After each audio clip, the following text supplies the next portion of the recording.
Hai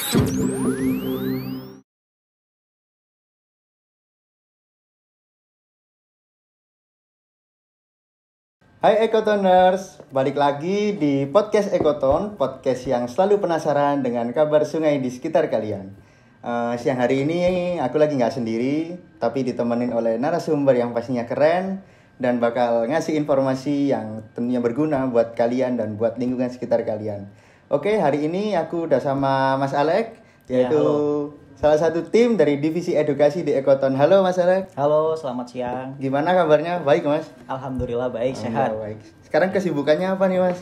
Sekarang kesibukannya sedang melakukan program-program seputar brand audit di Sungai Ciliwung Di khususnya. Sungai Ciliwung. Dan itu akan berpindah juga di sungai-sungai yang lain. Di sungai-sungai yang lain. Iya. Seperti yang kita tahu nih, kita kan barusan aja memperingati tanggal 5 kemarin, yaitu Hari Relawan Internasional. Betul nih, Mas. sekali, tanggal 5 ya. Nah, tanggal 5 kemarin kan barusan memperingati. Kalau aku boleh tahu nih Mas, menurut Mas Alex sendiri, Hari Relawan Internasional itu apa sih artinya bagi Mas Alex? Bagi saya pribadi, kalau Hari Relawan Internasional harapannya adalah sebuah timbal balik ataupun kesadaran daripada manusia untuk melihat sisi-sisi di mana orang lain ataupun lingkungan hidup membutuhkan bantuan kita gitu. Jadi mendedikasikan diri untuk lingkungan, untuk orang lain. Sebenarnya relawan adalah suatu sebutan, ya konotasinya adalah untuk sebuah kebermanfaatan terhadap diri sendiri juga sih.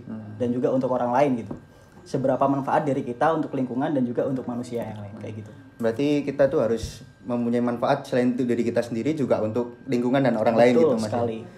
Terus kalau bisa diceritain sedikit nggak Mas, sebelum Mas Alex ini kan gabung ke Ekoton nih. Betul. Kalau saya sebelumnya kan udah menilik lah informasi tentang Mas Alex, katanya sebelum bergabung dengan Ekoton ini sudah menjadi volunteer atau relawan atau gimana nih ceritanya? Ya, baik. Jadi dulu seringkali saya terlibat aktif juga dalam beberapa kegiatan-kegiatan seputar kerelawanan.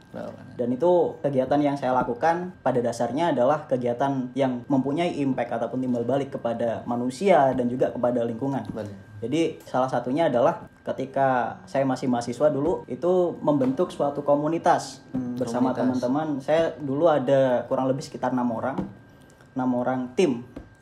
tim yang dulu memang sering kita diskusi bersama, diskusi bareng. Kemudian dari 6 tim itu kita timbul sebuah gagasan. Hasil daripada diskusi kita, bagaimana caranya kita bisa mendedikasikan diri dan juga mengabdi untuk lingkungan dan juga orang lain. Akhirnya kita bentuk sebuah komunitas yang memang concern di bidang lingkungan hidup. Dan itu melibatkan teman-teman mahasiswa waktu itu. Jadi kita dulu bicara seputar mahasiswa kan, yang katanya agent of change gitu ya. Agent of change, agen perubahan gitu. Agen perubahan, benar. Nah, artinya dari situ bagaimana caranya kita memberikan impact ataupun perubahan terhadap masyarakat yang ada di sekitar kita dan juga untuk lingkungan gitu. Nah, artinya dari sebuah bentukan komunitas itu dan juga seputar kerelawanan, akhirnya kita banyak sekali melakukan kegiatan-kegiatan yang pada akhirnya memberikan impact ya, perubahan-perubahan yang khususnya di daerah-daerah kami waktu itu di Kota Malang. Di Kota Malang. Iya. Kalau boleh tahu nih Mas, kan tadi bilang katanya Mas Ari membentuk organisasi, itu organisasinya apa namanya itu? Untuk komunitas yang saya bentuk namanya Environmental Green Society, disingkat ENVI Green Society. Artinya adalah masyarakat lingkungan hidup hijau gitu. Hijau. Mas Ari kan berarti kan sudah berpengalaman ini jadi volunteer atau relawan ya Mas. Kalau boleh tahu nih, apa aja sih bukan syarat ya, kayak kesiapan atau keteguhan hati yang dimiliki seseorang agar benar-benar dia menjadi relawan? Itu apa aja sih Mas yang harus dipunya dari diri seorang relawan, itu apa aja? Yang harus dipunyai oleh seorang relawan ya. Yang harus dipunyai adalah kita tidak boleh mengharapkan apapun gitu. Yang paling kuncinya adalah keikhlasan. Keikhlasan paling kuncinya itu di sana. Jadi seberapa kita ikhlas untuk mendedikasikan diri, ya sejauh itulah diri kita yang bisa disebut relawan gitu. Kalau belum ikhlas ya berarti belum relawan dia. Soalnya kan namanya rela berarti kan harus ikhlas. Betul gitu Mas. Kalau tidak ikhlas berarti bukan relawan gitu. Terus kalau tadi udah membentuk organisasi kalau suka dukanya nih Mas, ada kan nggak mungkin duka terus, nggak mungkin suka terus, itu apa Mas?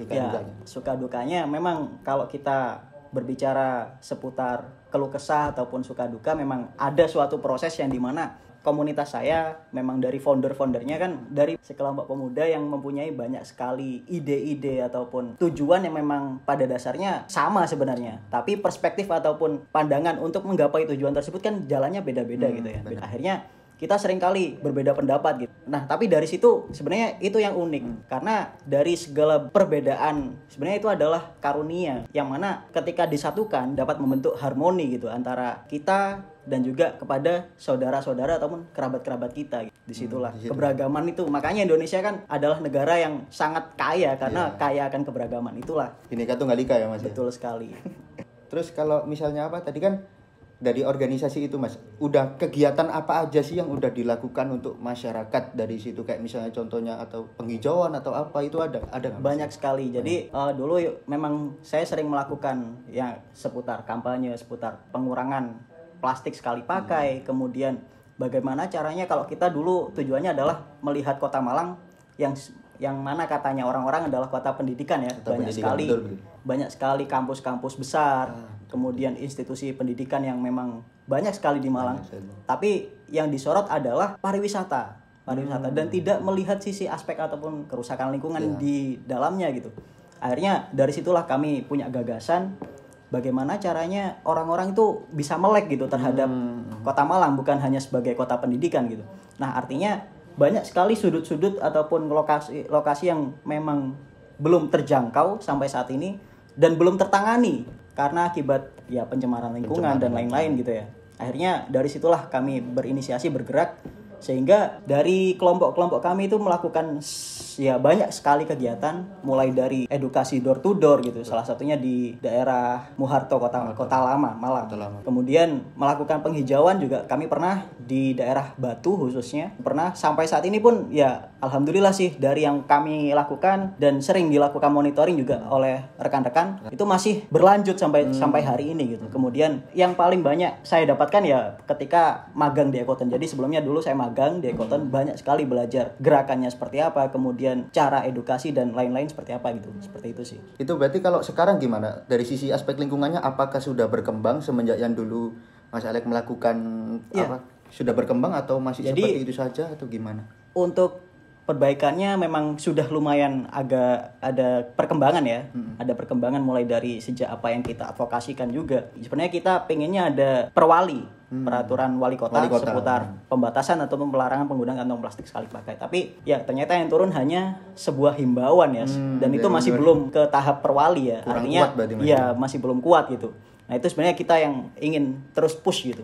Dan banyak sekali proses-proses yang sampai saat ini masih kita lakukan gitu.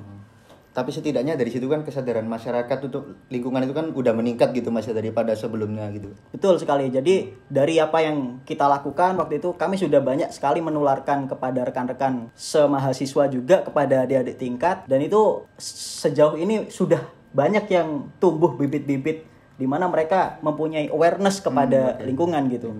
Berarti kasarannya itu sudah ada penerus lah ya Mas setelah Mas. Iya, karena yang namanya organisasi itu akan mati apabila tidak ada yang kadernya gitu, tidak ada yang meneruskan gitu. Hidup atau tidaknya organisasi ya dilihat dari kaderisasinya. Betul seperti itu. Nah, tadi kan sudah melakukan kegiatan nih Mas. Kalau boleh tahu apa aja sih kendala yang Mas Alek dapatkan gitu, kayak misalnya penolakan dari warga atau apa gitu, ada nggak Mas? Oh, sebenarnya kalau kendala dari segi penolakan nggak ada sama sekali. Nggak ada sama sekali. Justru banyak sekali warga ataupun masyarakat yang support dengan apa yang kita lakukan. Seringkali menjadikan problem untuk mengembangkan arah gerak kita. Seringkali kita didatangi oleh isu-isu mulai dari ya mungkin dari media dan lain-lain ya. Itu yang bisa memojokkan arah gerak kita gitu. Jadinya tapi kita harus ya cuek aja. Artinya kita harus tetap fokus pada tujuan kita, goals-nya itu apa. Kita harus tetap stay fokus gitu. Dan apabila ada isu-isu yang sekiranya bisa membelokkan apa yang sudah kita niatkan, itu udah amat gitu. Gitu. Sebenarnya di situ sih. Terus kalau untuk kedepannya nih Mas, harapan Mas Alek sendiri untuk relawan-relawannya sekarang, kan ini hari-hari relawan gitu kan, internasional. Harapannya ke depan itu apa sih Mas? Jadi harapannya ke depan adalah semakin tumbuh orang-orang yang mempunyai awareness ataupun kepedulian, baik itu terhadap masyarakat, baik itu terhadap kepedulian terhadap bencana juga, dan juga kepada lingkungan khususnya.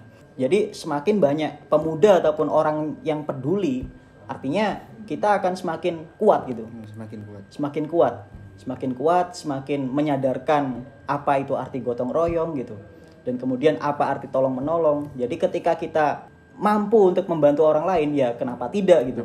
Harus dilakuin sekarang gitu. Kalau kita mampu ya, tapi selagi kita misalnya ada kesibukan yang lain, misalnya ingin jadi relawan tapi kita ada kesibukan lain nih yang nggak bisa mengambil waktu kita misalnya. Bisa kita inisiasi dengan misalnya apa sih yang bisa aku berikan kontribusi ya, bisa dengan cara donasi ataupun yang lainnya gitu. Salah satunya seperti itu. Berarti relawan itu tidak harus dengan perbuatan, makanya donasi itu juga. Itu salah satunya ya. Kalau misalnya nggak bisa dengan tenaga ya kita bisa dengan materi gitu. Misalnya nggak bisa dengan materi, kita bisa berkontribusi dengan ya pikiran, ide ataupun gagasan gitu. Atau termasuk misalnya nge-share ke sosial media itu juga betul termasuk sekali, itu salah satu bentuk kepedulian kita gitu. Tadi kan sempat nih Mas baca di Google itu kan soal relawan, katanya ada beberapa relawan itu yang tidak mendapatkan perhatian dari pemerintah. Itu apa benar Mas kalau kayak gitu? Kalau yang tidak mendapatkan perhatian dari pemerintah sejauh ini sih memang banyak ya, maksudnya banyak sekali yang belum tersorot. Mungkin kalau perhatian pemerintah justru mereka sebenarnya udah ada beberapa tim yang memang satuan khusus ataupun satuan tugas gitu yang memang ditugaskan untuk di daerah yang bencana ataupun yang lainnya. Sebenarnya ada gitu. Yang kurang diperhatikan adalah sejauh mana pemerintah dan masyarakat itu membentuk sinergi untuk menggapai tujuannya itu gitu loh. Goalsnya itu. Jadi ya mungkin di sananya ya. Untuk membentuk sinerginya masih kurang, komunikasinya masih kurang. Jadi dari pemerintah dan juga masyarakat harusnya memang open discussion gitu, open discussion untuk mungkin sharing informasi ataupun cara-cara yang akan digunakan itu problem seperti apa gitu. Nah, kemudian ya salah satunya di problem solvingnya juga bisa gitu. Soalnya kan kalau misalnya relawan aja yang kerja tapi pemerintahnya nggak bersinergi kan agak percuma gitu Mas. Betul sekali. Oke teman-teman, udah banyak banget nih yang kita omongin sama Mas Alex sebagai narasumber. Kita juga udah dapat informasi yang banyak banget. Mungkin kita cukupkan seperti ini saja. Sekali lagi kami mengucapkan selamat Hari Relawan Internasional ya Mas ya. Ya, selamat Hari Relawan Internasional. Semoga kedepannya relawan semakin jaya dan mendapatkan apa yang menjadi tujuannya selama ini. Benar ya Mas? Betul sekali. Oke Ekotoners, mungkin sekian dari saya. Apabila di podcast ini mengandung manfaat, semoga itu datangnya dari Allah. Jika mendatangkan hal yang buruk, maka itu datangnya dari saya.